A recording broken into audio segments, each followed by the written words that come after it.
It's the transition. Damn it! Ah, It's the one thing I didn't do. That's unfortunate. Yeah, I failed. Was it a 007? No, it was Also, gaming.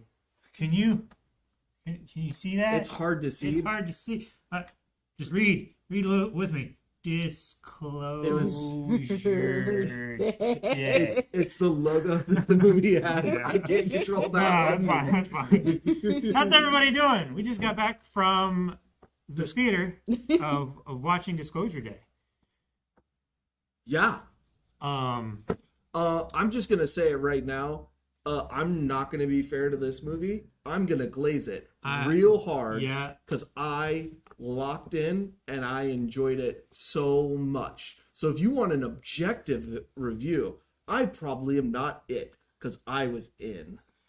Yeah, I was so in. The movie felt 30 minutes long. It did. It did not feel the length of that runtime. It was great. Yeah. Like everything was interesting and I wanted more. And I felt like how people in 77 must have felt walking out of the theaters after having watched Close Encounters of the Third Kind. Yeah, I can see that. An eye-opening experience. Mm-hmm. It was so good. Mm-hmm. I mean, like, I kind of, and I even went into this with like regular, like, just okay, we're gonna get a Steven Spielberg alien movie. I've probably seen what I know and need to see from it. I'm probably not gonna like. I like the cast. I think he's a good director. I don't think there's anything I've seen of his that I don't like. I'll probably like walk out of this thinking it's a solid, good movie. Mm-hmm. And there was a part of it where you and I were laughing at something that, which this movie is like, if you find a certain type of humor, like certain type of interactions funny, oh yeah, this movie is way funnier than I ever expected it to be, and it's same effortlessly, and I don't think it was trying to be.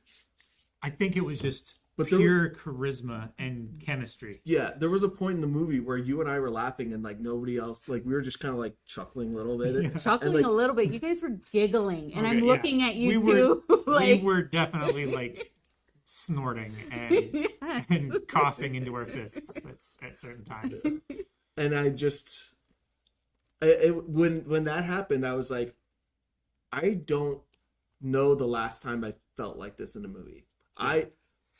There's movies I've seen this before where I probably liked more and were more emotionally invested, but there was just something about the level of, I don't know what the words to use for it, like authenticity. Yeah, The raw humanity is what it felt. Yeah.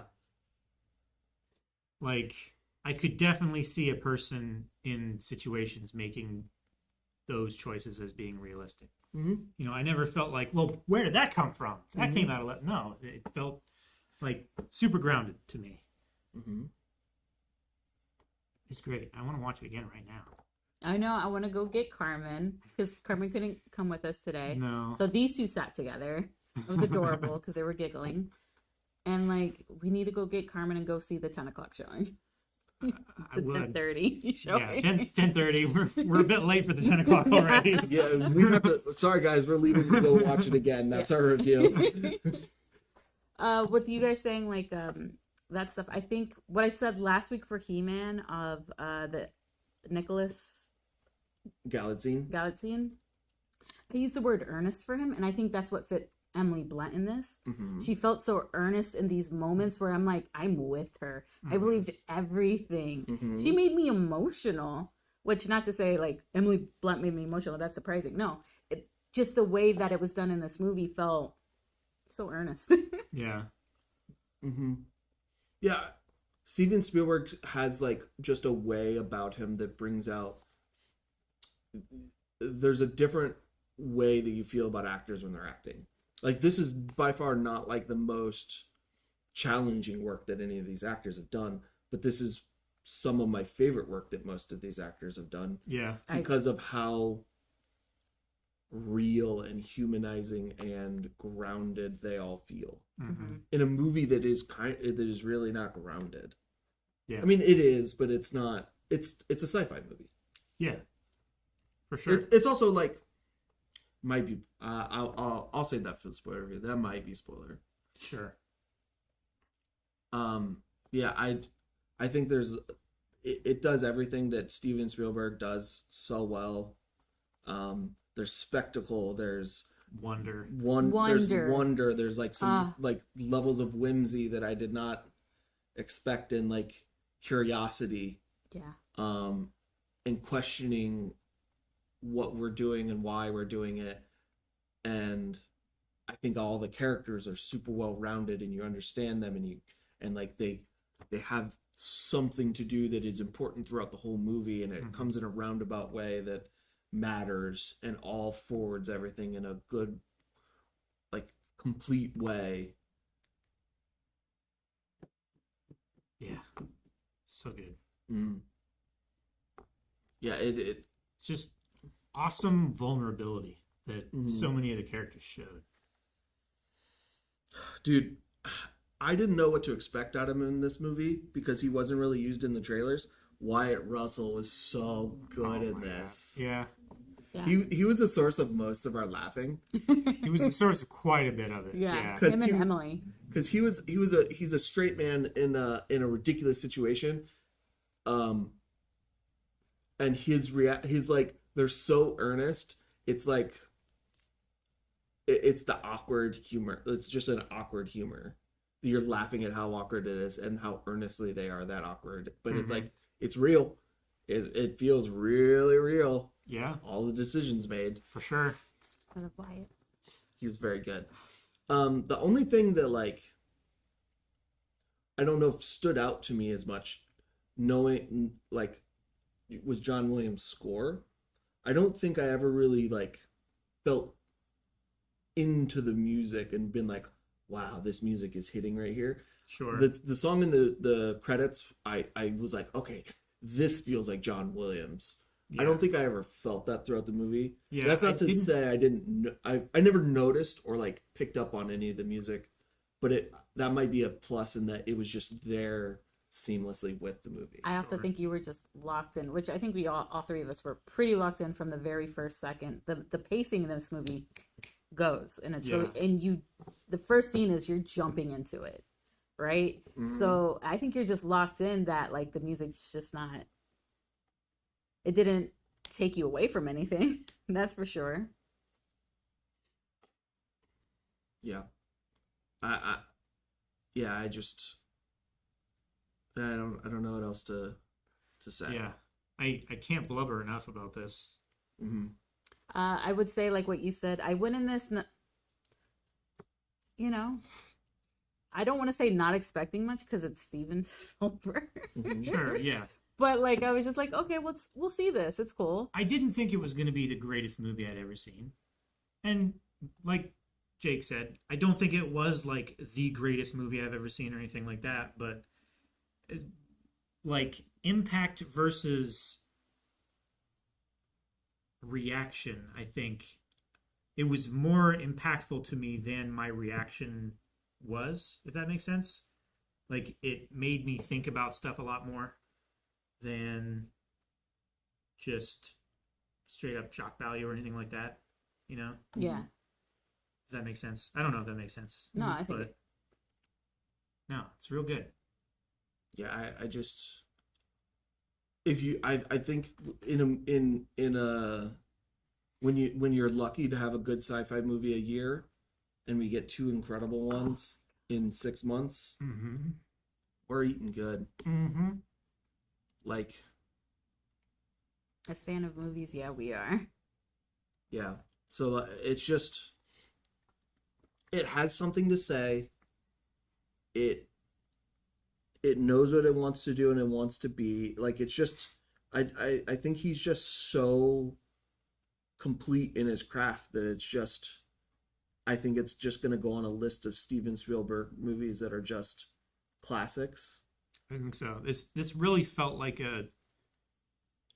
it's not treading new ground from like a filmmaking point of view, but like it feels like a return to form to some of his greatest work. Mm-hmm. You know, I mean, there were some things that was just straight up awesome. Like, I want to get into the spoiler review so bad, I know. so I can talk about the awesome shit that happens Mm-hmm. and how it comes across so clearly. Yeah.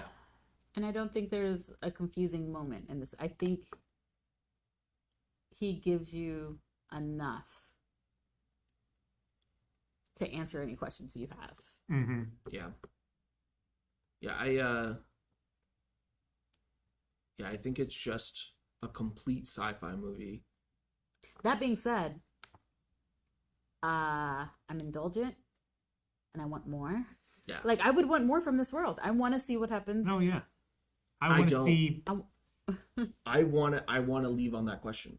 I want the answers that aren't answered for you. I want them to be answers that I can answer myself. They're in my head canon now. It is my version of it. I kind of don't want. I understand that, but I think he created a world that's pretty much ours that makes me want to go, like, I would like to see more. That being said, do I want a sequel? I don't know, probably not, but this is I want to live in this world a little bit. I mean, it's just our world. If we had answers to certain questions we had, Mm-hmm. so I don't know what, like, other than seeing the aftermath, which is exactly what I don't want to see. Mm-hmm. I don't know what more there is to really say. What we do with the aftermath. Well, that's what I don't want. I wanna see. I want that to be mine. Okay. I want to see it. I think we're ready to go into the spoiler review. Yeah. We're raring to go. Yeah. We want to say Okay. that Coleman Domingo's fucking amazing. Let's Everybody was amazing. we're gonna give people who want to stay spoiler free a chance to leave. We'll let people know. I'm gonna go ahead and turn emote only mode off on Twitch. I also just had an idea. Oh. Oh. He has an idea, guys. Be careful. Haha. Yeah. That I was thinking of just might work.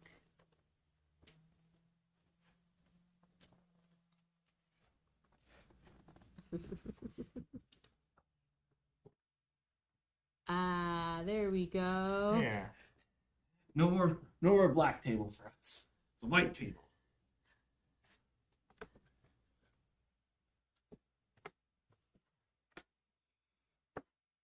Now you know what movie we're reviewing. If you couldn't tell by the title, now you know. There you go. Now Ricky. you know, guys. Why'd you do that to me? Why'd you do that? I said it first. Okay. I said it second. So yeah, now we can talk spoilers. All right. If you haven't seen it and you want to, we're going to spoil a movie so much right now. There's so many spoilers coming. It's 2.25 hours long. Bye, Ricky. By the way. Yeah, 2.25, 2:20. Not scary. Not scary. Film. It's great. I mean, all right. It's scary in the sense of like human nature. Sure. The scariest things in it are humans. Yeah. And they're just doing like things we expect out of humans at this point. Things that would not even bat an eye these days. I kind of want to spoil another movie, but I can't. But like, this is I can't say it. If you haven't seen the other great sci-fi of the year. Yeah. But if you've seen this one and you've seen the other one, I think you know what I mean. I mean, like, the one thing, so I'm just going to go into spoilers of, the one thing I was not expecting out of this was it being almost a spy thriller. It did, in a way, kind of give that feeling. In that, like, Josh O'Connor's Dr. Man, I'm so bad at the names of this movie. Daniel Kellner. I kept wanting to say Keller, and I kept telling myself that was wrong. Yeah. You didn't know with how many times Emily Blunt said it, and Wyatt Russell was like, "Who's Kellner?" He he was in a spy thriller movie that he just got stuck in, and it just happened to be around UFOs, and it was a really interesting spy thriller on its own, in the fact that he's just like has this secret information he let out, and I think that was really, yeah, you could do either. That one just doesn't have a scroll wheel. Okay, I just want to see the writers, because the writing really impeccable in the sense that like we start with a spy thriller, but you get like little nuggets of things, like something happened in his past, something happened in Emily's past. What could it be? And then it leads up to like this big revelation at the end where you're like, oh. Yeah. No, I love all the little I don't know what to call them other than just tidbits, little that lore, breadcrumbs? little breadcrumbs, yeah, little of lore. breadcrumbs that you don't know or think are going to be important, but like surprising yet obvious when it's revealed. I don't think it was like overly heavy-handed with its reveals. It wasn't like, here, look at this, stupid, you know. Yeah. It put it out there, and you can, you know, draw what conclusions you want to. I think that's why it lends itself so well to like the ambiguous end, you know, the headcanon aftermath. I think it lends itself well to that. Man, I loved it. Yeah, which is like, I'm very surprised that it's getting very like polarizing reactions from people, and I don't see where the like disconnect is. Yeah. Where our love is and what they're not like feeling about it. Like I'm failing to see it, because this is like the level of chemistry between all the actors and the like performances they put out is just phenomenal. All of their conversations with each other are just so real and grounded and realistic, but also giving us what we need to like put together everything. Like it's so wrapped up, and it's like all it really is the very basic story of people getting like abducted and experimented on and then let loose, and then they don't really have memory of it. Yeah. It's just a modern version of it, and it's just done so well and just modernized, and it's wrapped in this thriller of like, what do we do with this information? And we've got to tell the world, because the world deserves to know this, especially when we have so much of that going on right now. And like, there's a bunch of evidence that like we're kind of getting like drip fed of like weird stuff that we have seen, like that any day our phones could blow up and we go, oh, a leak happened and all of this information's coming out. It could very well happen very similar to this, and that's why it's so crazy. Like, it feels so real. It like, even more so, it makes me believe the inevitability of aliens. Yeah, it's at this point, it's like I absolutely believe it. Just my only doubt is, are they capable of getting here? Yeah, sure. Because in infinite chances, the chances of us being the only ones is so small that like percentage wise, it just has to exist. The universe is so, it's just so big. It's just so big, and we're such a tiny part of it. Yeah. I feel so like that's tiny. like the biggest factor in it all, is like, we've made such a small splash that them just happening to come across us is the smaller odds than them existing in the first place. Yeah. That's how I feel about it anyway. Yeah. So like somebody said in the comments about like accepting garbage writing. I don't think there's a chance. Like I don't think you can convince me that this is garbage writing. No, Like, I feel like that's just Like I just no offense, I just feel like that's a bad take. I just wholeheartedly disagree with that, and That wasn't our takeaway when we yeah, watched the film. don't think like I would struggle to see a way in which you could like convince me that I'm wrong. I just like what's the right word? Identify and feel and understand and empathize, the big word, with these characters because they're written so well. Mm-hmm. Yeah, I don't feel like any of the characters would have been nearly compelling if they weren't written so well, and if they didn't feel like real people who were thrust into these completely unexpected scenarios. Which is why we laughed at Wyatt Russell so much, because he felt like the boyfriend that's getting thrown in this crazy situation, and he's just like, okay. Yeah. That one part. Like literally running away from the not FBI while your girlfriend is in the middle of what seems like either a psychotic break or a stroke. Yeah. And her asking you to run over the phone and you miss it a couple like the missing the phone part was so great. Yeah.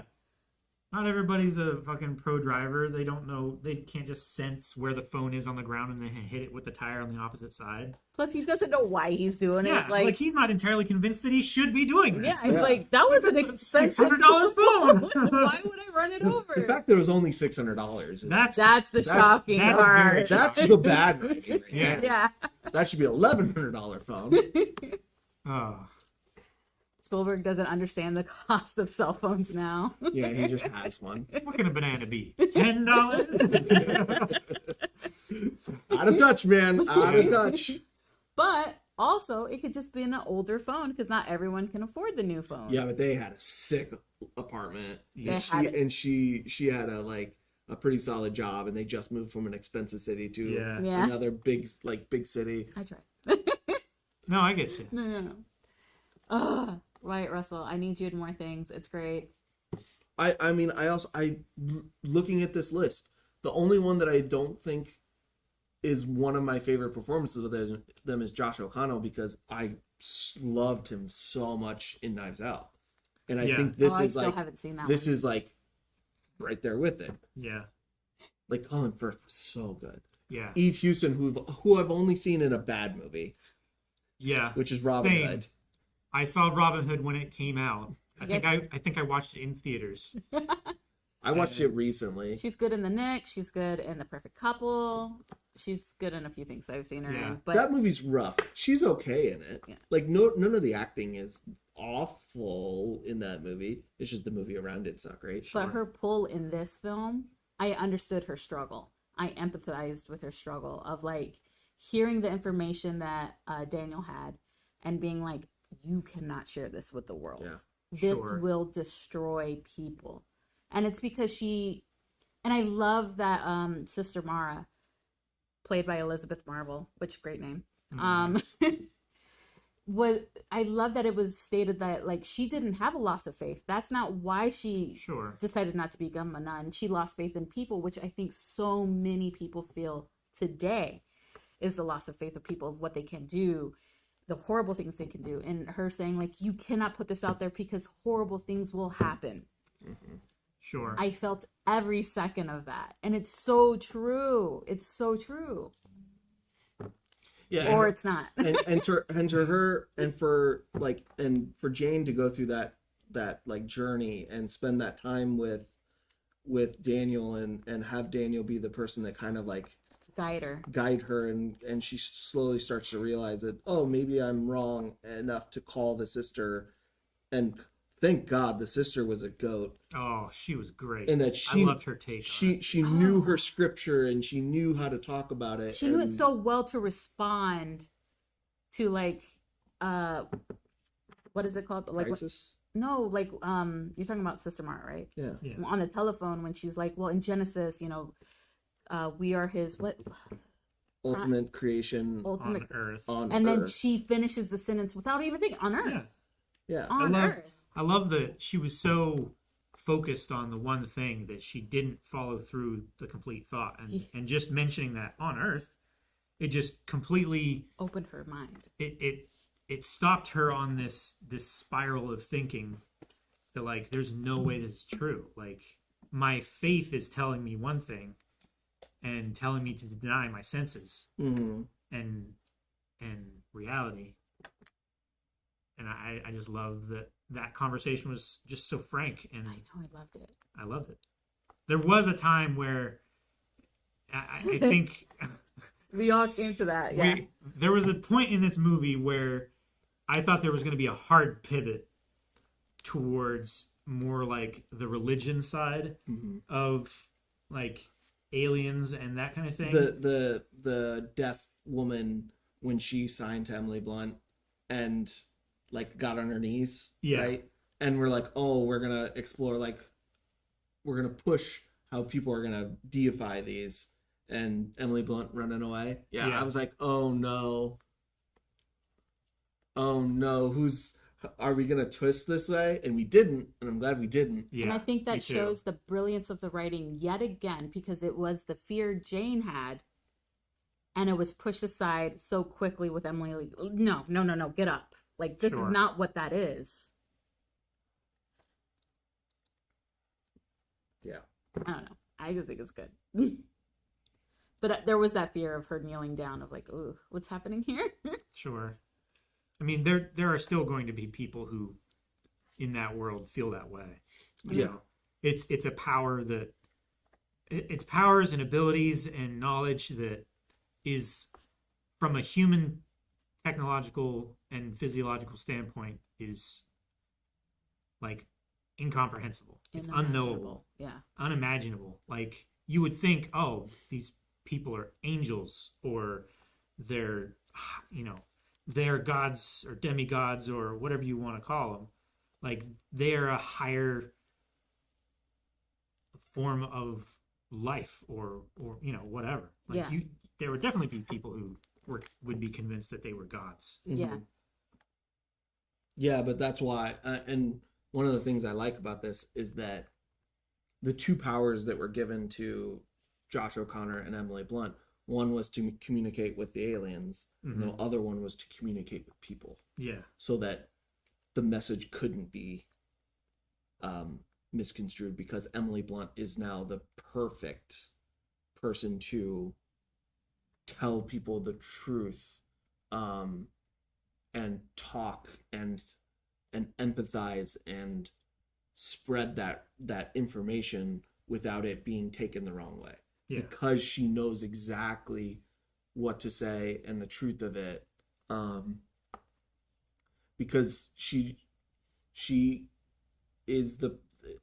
just is, because they changed who they gave her an ability to do that, so they stopped that because they knew that would happen. Yeah, they changed the way her brain works in order to just understand all of human communication, like verbal, nonverbal, like everything, to the point where she can what's it called when you just, is it just empathy? Yeah, just pure empathy, passively read. Yeah, except for she does it on like a psychological, like not a psychological, but like a telepathic level, to where she like knew what they're thinking and things of their past. Yeah, like she drops into them, which is like a level of empathy that is impossible for us. Yeah, it's incomprehensible. It's think like you could understand someone so quickly and so deeply just from looking into their eyes and seeing their expression and everything. There also was a short point in this movie where I think it sowed enough doubt that I started to worry that Hugo was in the wrong, and that he was getting used when he talked to Colin Firth in the fake house. Yeah. That, like, I was like, I don't think so, but there's just enough that maybe he is wrong. Maybe he is the bad guy. Maybe this is going to be the aliens are bad in the end, and it's going to twist on me. And there's just enough doubt there. Yeah. to where I was like, it could happen. Yeah, It Scanlan said something of like, you don't think they have intentions or something like that, Yeah. where it was like, ooh, where is that twist if it's there? He knew the right amount of fear to instill on people to make them doubt. Yeah. Sure. And it was used on us as well. Mm-hmm. And it is that like fear of the unknown argument. It's like, how can you know for certain? And isn't that too big of a chance to take? Yeah. But I mean, clearly, Hugo knew better. Like he had contact with what was it? Vivo 17? Something like that. What was it? Which there was a clip of Hugo. I don't know whether you guys caught it, but in the files, in the releases where he was his head was pressed up against one of the things, and you could see a shadow on the other side. Yeah. Oh, I didn't Where they see like it. touched foreheads through the film or whatever. Yeah. So like there was a lot of communication going on there. Must have been.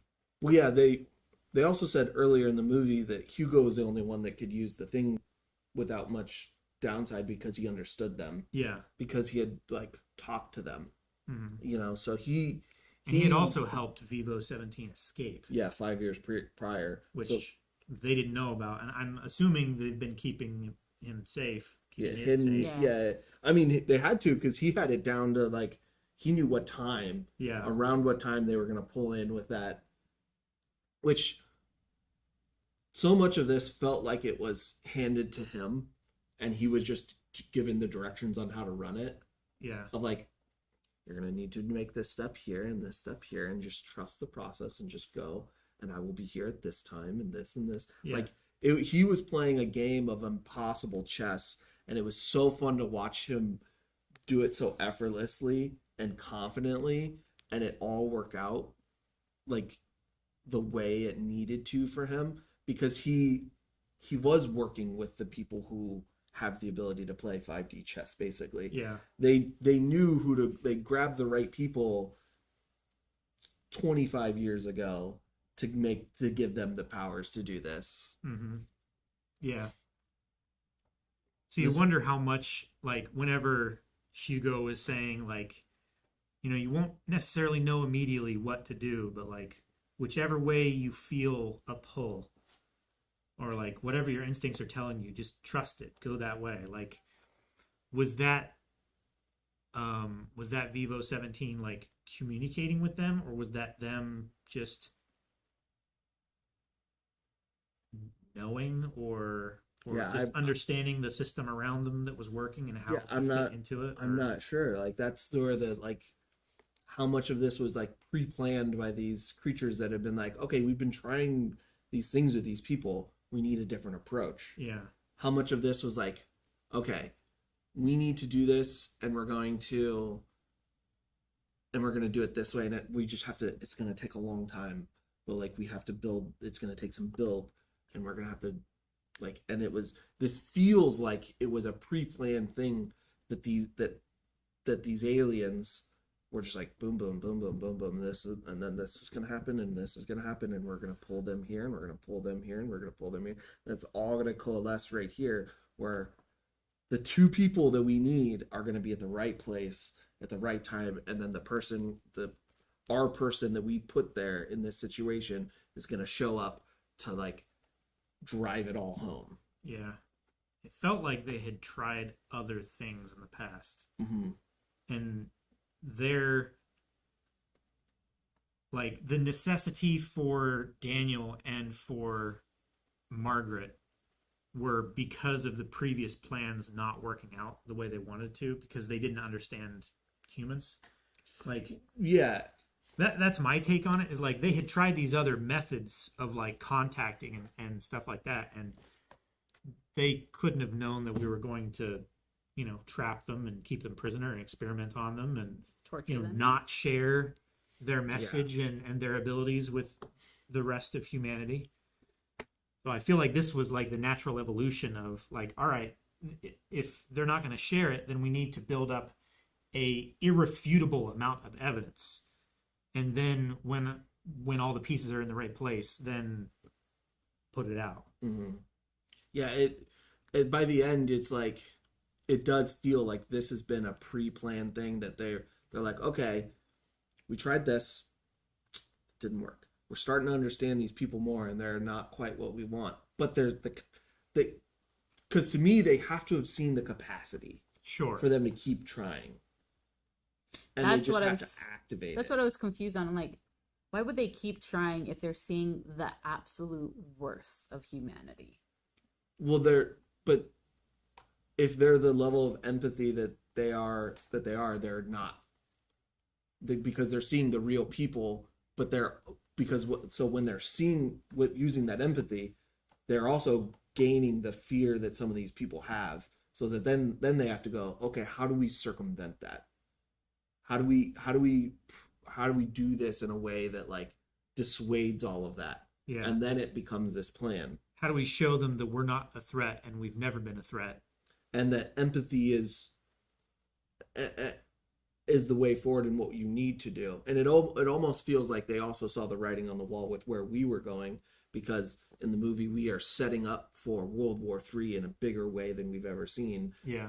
And we saw the gas station in Decatur where people were freaking out and getting gas and buying everything out. So it all almost feels like they also knew they need to be in a state, and we have to wait until they are in a state to hear us. Mm-hmm. And when they need to hear us, we just need to be able to give them the message. So we have to start our building blocks by giving these two children the thing, and the best people to do it are children, because they're the people who are not spoiled on they're not already jaded, and they don't have this fear instilled. Yeah. And when we have all the pieces in place, we're going to reach out to them. Mm-hmm. And we're going to start the things they need. Because like Daniel was picked to activate his powers to send him to jail, so that then he would get picked up by the place, so that he could be the person to steal the stuff. Like, it's so planned out because they knew we needed it.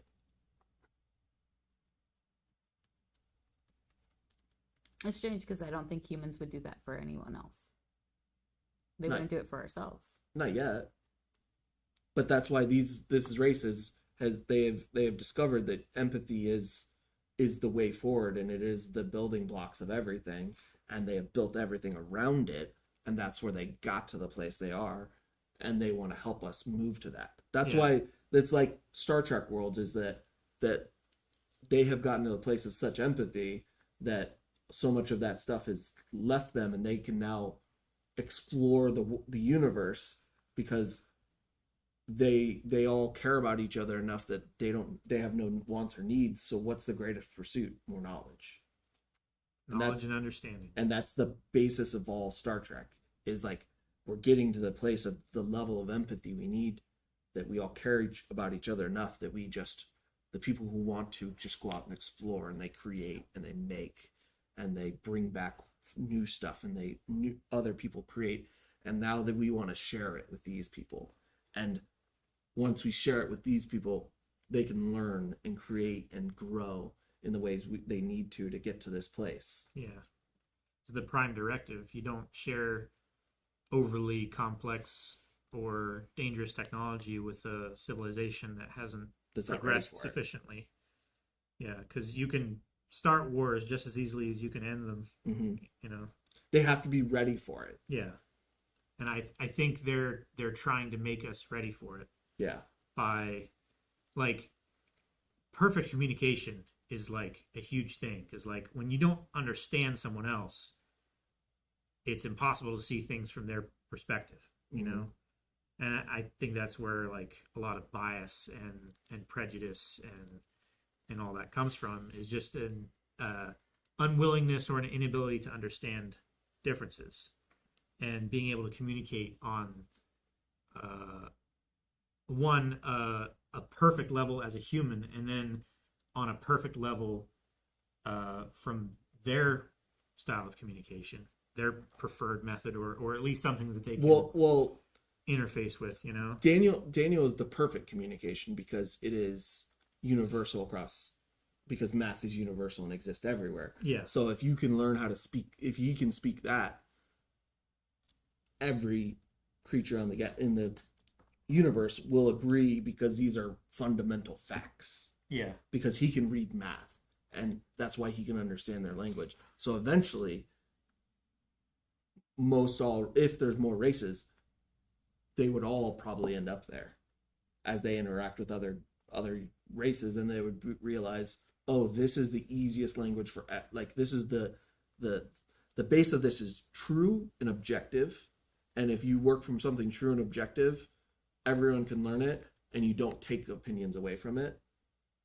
like the same way. Whereas languages where you're like, we have them are just based off of like sounds we kind of made up. Yeah. You know, when you make stuff up, it's much harder to teach that and learn that and be universal. They kind of hit on that when she was doing the translation for the Korean. Mm-hmm. The delegate. The delegate, and she's like, no, that's not what you meant. Oh, and he's like, I'm so sorry, those words are like so familiar. And she's like, I just don't think you heard it. Like, she said it so like innocently, and like it wasn't downplaying it, but how like translations can, what you're saying, like he can get it down to a science, and she can say empathic with empathy. Mm-hmm. Yeah. Yeah, and you like she understood what he was trying to communicate, even though like the translation between Korean words and English words aren't direct, but like sometimes in different contexts words mean different things. And a good example I like to say is when you run a red light, we say we run a red light in America, but in Puerto Rico we say we ate the red light. And sometimes I'll mess up that translation in my head and I'll say it in English and people are like, what?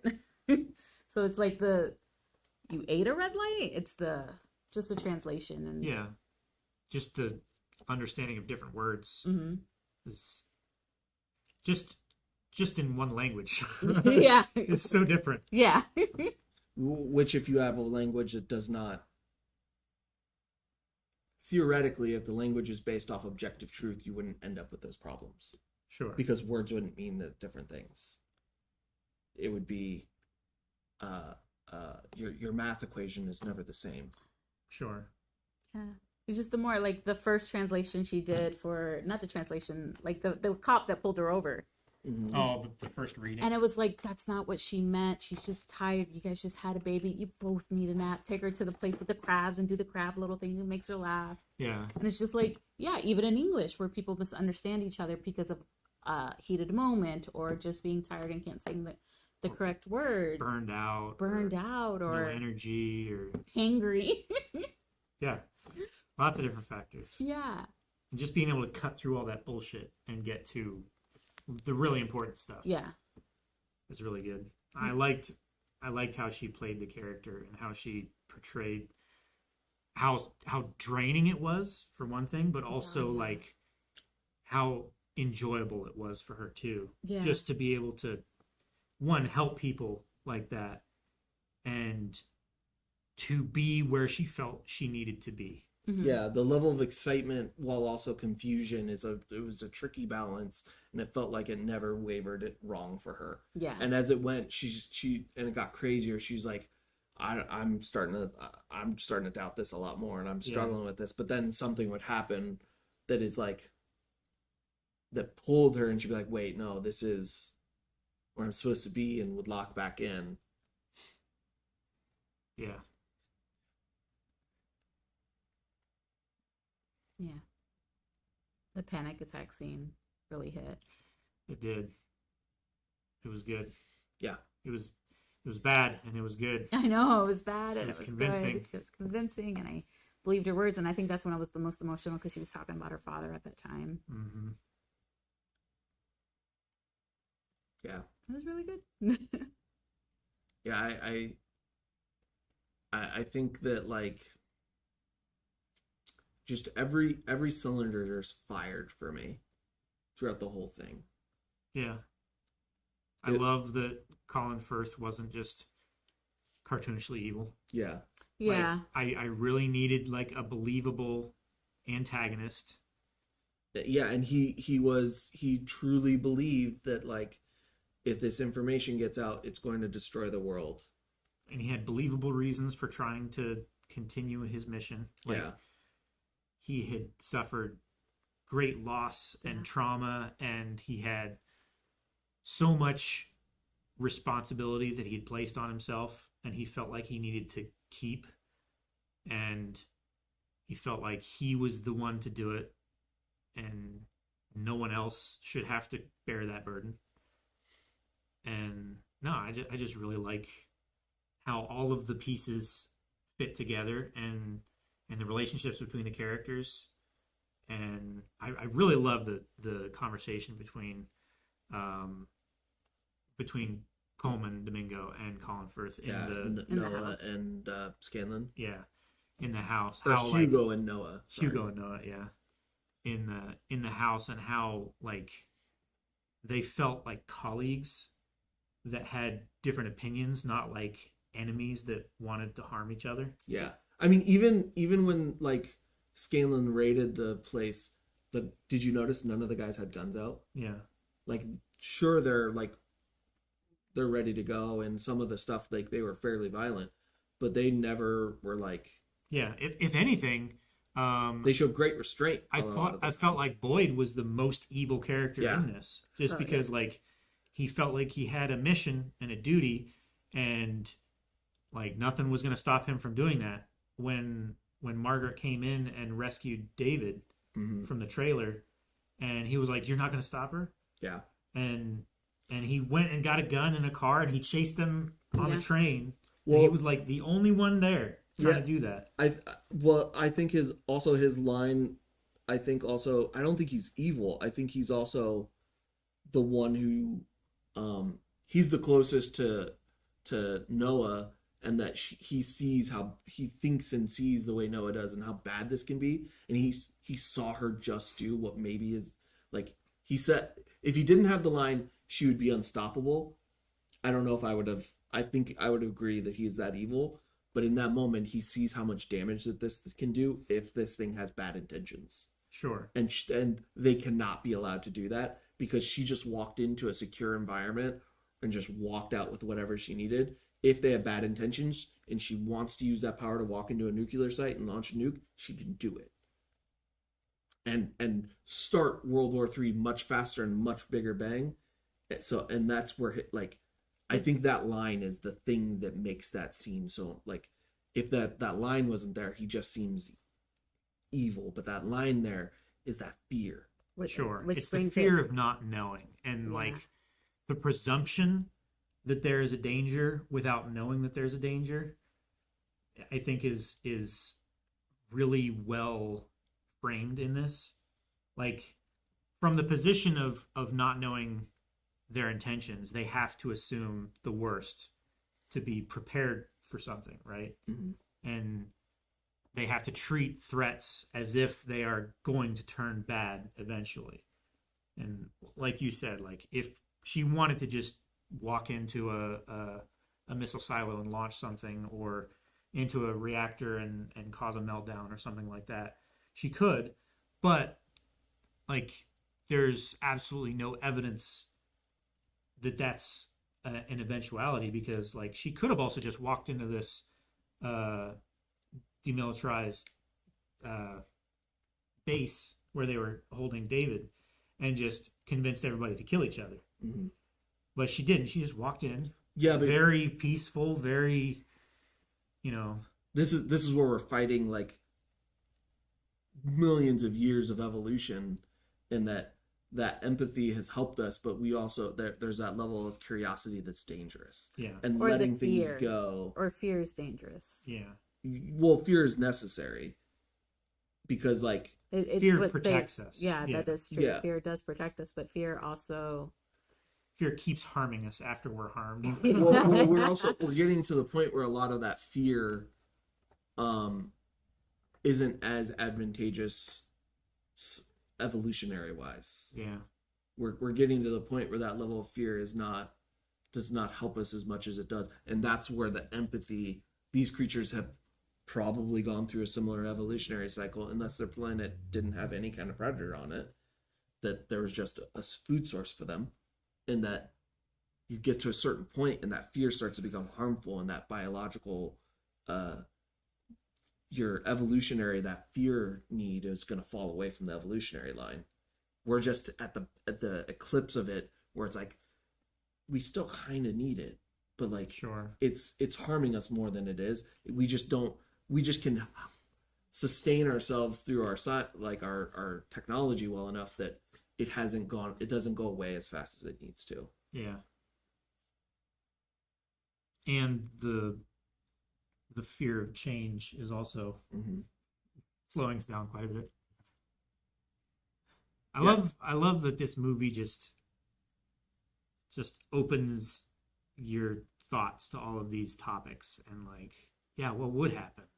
How would society deal with this? How would I deal with this? How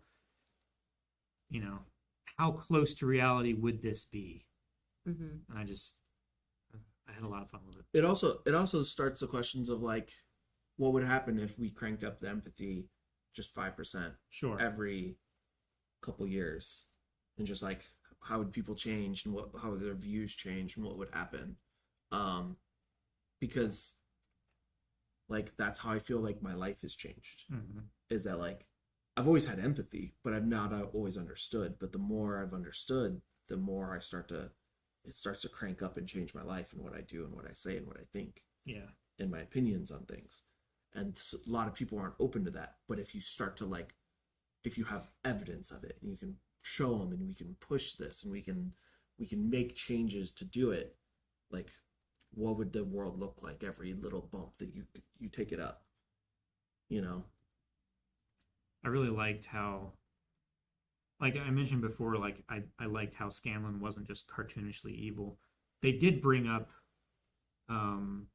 like, when Hugo left, like, he felt like Scanlon was just trying to protect his investments and the company and the money and the power and everything like that. I kind of like how they left it open-ended from his motivational basis, from like the basis of his motivations and stuff. Like, it wasn't really concrete which way it was. It could have been either, or it could have been both. Yeah. Whether he wanted to keep the company and he didn't want people to find out, because then he didn't have more power than the president. Yeah. But I did like how it was at least mentioned that, like, you have this responsibility and you're misusing it right now because of your own biases and your own trauma and fear, and especially loss with losing like his wife. Yeah. Like how he talked about how that changed him as a person, and how he became more closed off, and everything was need to know, and how he treated the people around him changed. Like that's so important to like how this person interacts with the world, and why Hugo decided it's time to start changing and working behind his back. And I don't feel bad about keeping these secrets from you, because you've been keeping secrets from me. Yeah, and you've stepped away and you've pulled away from me, and we can't have these dialogues and maybe change some of the stuff we're doing. Yeah. And he had put everyone else in a position where they couldn't challenge him.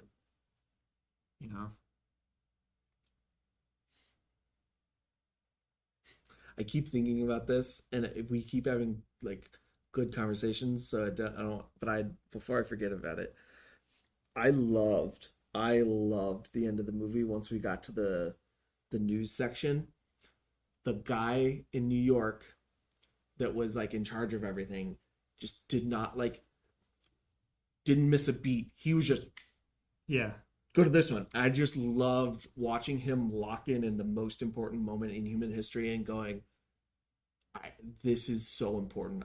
This is my, like, he found his purpose in that moment. Yeah. And he locked in and did it. And it was just so entertaining to watch him just go. I like all of the conversations and arguments and stuff that were happening in in the Switch room Yeah. of like, wait, we're not keeping exclusive on this. Like, no, just put it out. Yeah, People need to know. This Yeah. is way more important than like some fucking money.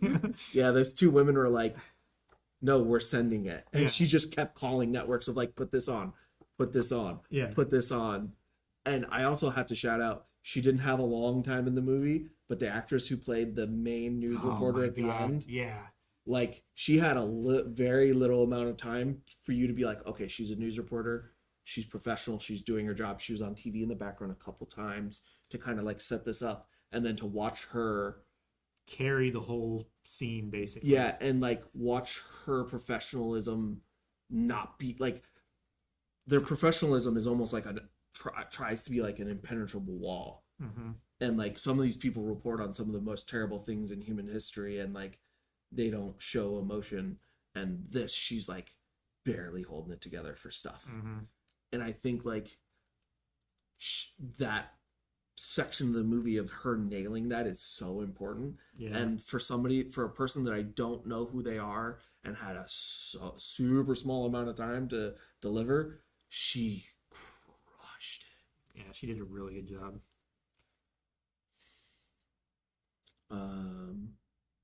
I don't recognize which person it was in this, so I don't want to. I'm looking at IMDb for the name, but I'm not sure about any of these. Also, Santiago, what a dude. He always showed up at the right time. And he was like professional, and he knew what he's doing, and he was like, he had an answer on how to get them. Showing up with the fire trucks is so good. Yeah, it was so I good. love that. I was like, what the heck? These aren't black SUVs. What's happening? And I was like, oh, the only people that could probably, get a fire truck is, Wexton. Was it Wex? I forget the company name.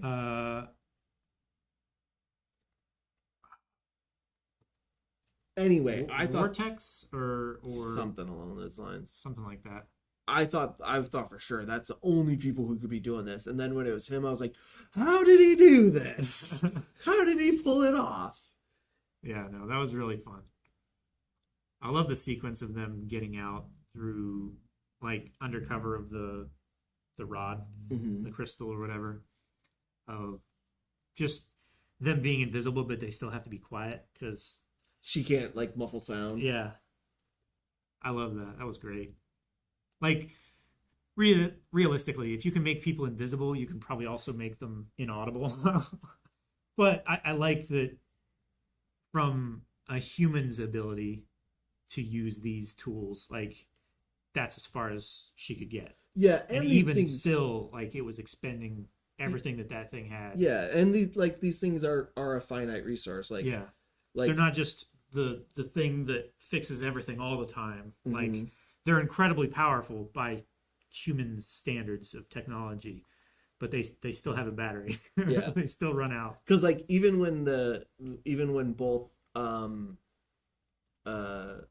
Helner and Margaret were getting like changed as kids, it was a ring of them. Yeah.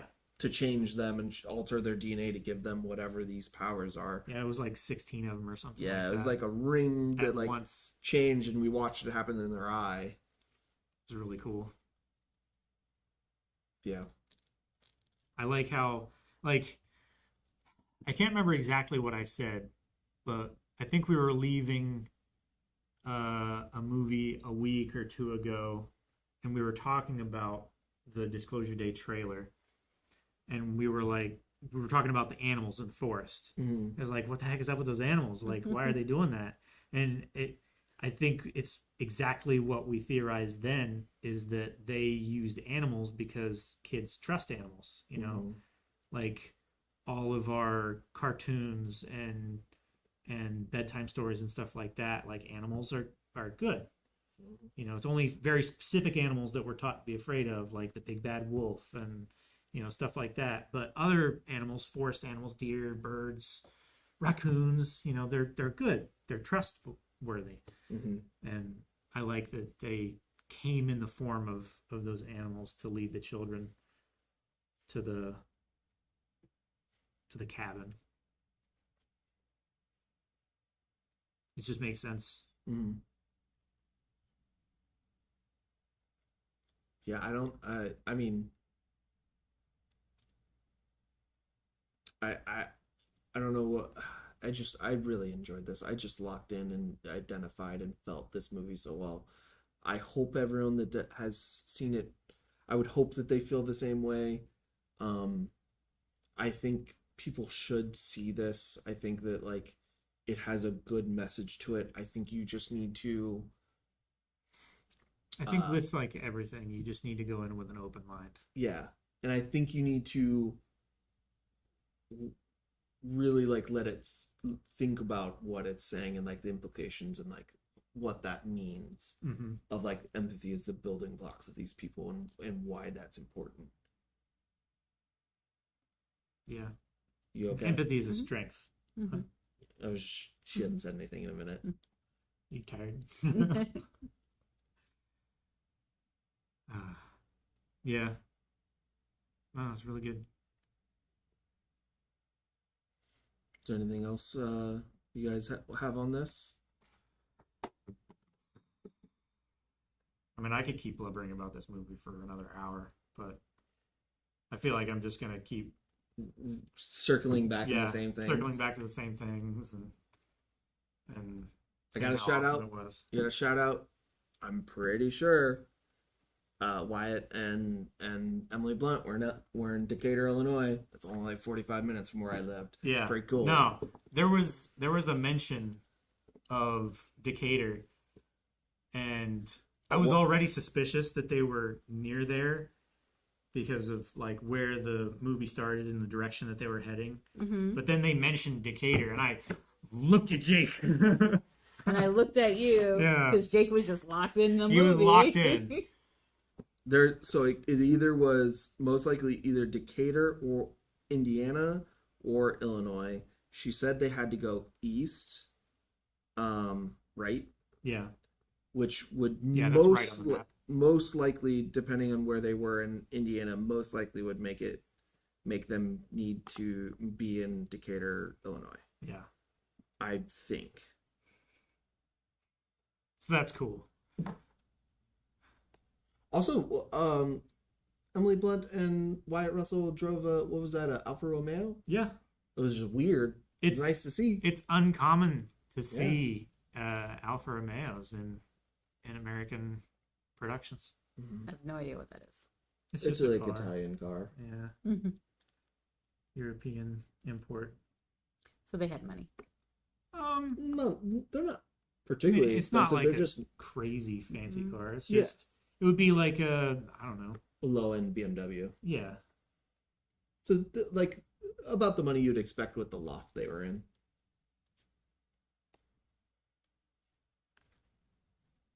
Easily. Yeah. Anyone, you have anything else, I don't think so. Lalo? We gotta take Carmen. Yeah, we do. We need to go get Carmen and watch it. Mm-hmm. I would definitely watch it again.